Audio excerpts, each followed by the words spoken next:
तो hello friends, कैसे आप लोग। स्वागत है आपका हमारे चैनल में। जैसा कि कुछ दिनों पहले एक न्यूज़ आई थी, हमारी वीडियो आई थी कि यूरोपीय और जो यूक्रेन वगैरह में जो लड़ाई चलने वाली है और जो विश्व युद्ध का परिणाम ले सकती है, वो हमने इसको टोटली डिक्लाइन किया था। और अभी भी पूरी पूरी वही स्थिति दिख रही है कि विश्व युद्ध नहीं होगा। ये बात हमने पहले ही डिक्लेयर कर दी थी। अब देखिए, ये जो है तस्वीर यूरोप के पूरे देशों से यूक्रेन की, यहाँ पर बमबारी की जा रही है। इसकी कीव पर जो रशिया ने चारों तरफ से धावा बोल दिया है। अब आगे किसके अनुमान, राजनीतिक अनुमान यही है कि हाँ, जब तक यूक्रेन में सत्ता पलट नहीं हो जाती है, रशिया वहाँ से पीछे नहीं हटेगा। जब तक कि वहाँ पर सत्ता पलट नहीं हो जाती है, रशिया वहाँ से पीछे नहीं हटने वाला है। और रशिया यदि पीछे नहीं हटेगा और अमेरिका भी आगे नहीं आएगा, इसका मतलब यही है कि जो अफगानिस्तान में हुआ था वही का वही यहाँ पे यूक्रेन में होने वाला है। हमारी अफगानिस्तान में जब वीडियो आई थी वो भी थोड़ी बहुत पॉपुलर हुई थी, लेकिन उस टाइम तक हमने उस वीडियो को हटा दिया था। लेकिन हाँ, इस बार हम डंके की चोट पे कहते हैं कि जो अफगानिस्तान में हुआ वही हाल यूक्रेन का होने वाला है। अब जैसे कि सुबह नरेंद्र मोदी जी ने रशिया के जो है राष्ट्रपति व्लादिमीर पुतिन जी से बात की, हुई होगी कुछ बात, उनकी राजनीतिक एक अलग ही इनकोडिंग होती है। अब उन लोगों की जो बात हुई तो उन्होंने कहा कि आप इस नरसंहार को रोकने की कोशिश कीजिए और भारतीयों की सुरक्षा पक्की कीजिए। उन्होंने ये नहीं कहा कि आप युद्ध रोक दीजिए। यदि भारत चाहे तो अभी भी यहाँ पर जो है बीच बचाव कर सकता है, लेकिन अभी ऐसे कोई संकेत नहीं दिखाई दे रहे हैं। क्यों? क्योंकि यदि भारत जो है रशिया का साथ देता है तो अमेरिका उससे नाराज हो जाएगा, गल्फ कंट्रीज उससे नाराज होगी और यूरोप उससे नाराज हो जाएगा। यदि यूरोप नाराज होता है तो इंडिया का आधा व्यापार वैसे ही ठप हो जाता है, क्योंकि इंडिया जो है मसाले का व्यापार यूरोप में बहुत होता है। इंडिया को जो है मसाले का घर बोला जाता है। और यदि वहाँ पर मसालों का निर्यात रुक जाता है, या फिर गल्फ कंट्रीज में निर्यात रुक जाता है, पेट्रोल की कीमतें बढ़ जाती हैं, तो इंडिया की अर्थव्यवस्था की हालत वही हो जाएगी जो कि गल्फ वॉर के टाइम पे हुई थी। गल्फ वॉर क्या है इसके बारे में बाद में चर्चा करेंगे, लेकिन अभी बात जो मेन टॉपिक है वो जो है रशिया और यूक्रेन।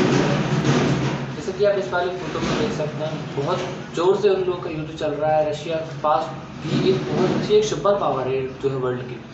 रशिया के सामने यूक्रेन की कोई भी तुलना नहीं है। जैसे कि आप इस फोटो में देख सकते हैं, इन दोनों का कंपैरिजन है, लेकिन कंपैरिजन ना के बराबर है। ये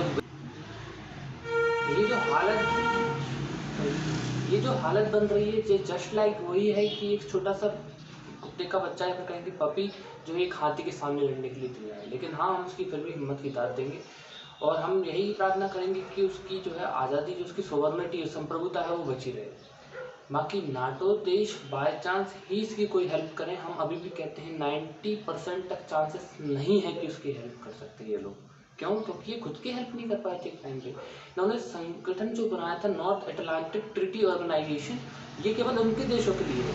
अभी तक यूक्रेन उस पर साइन नहीं किया है। जब तक साइन नहीं करेगा तब तक उसकी सुरक्षा की कोई गारंटी भी नहीं है। अमेरिका ने डिक्लाइन कर दिया है कि हम रशिया से लड़ने नहीं जाएंगे।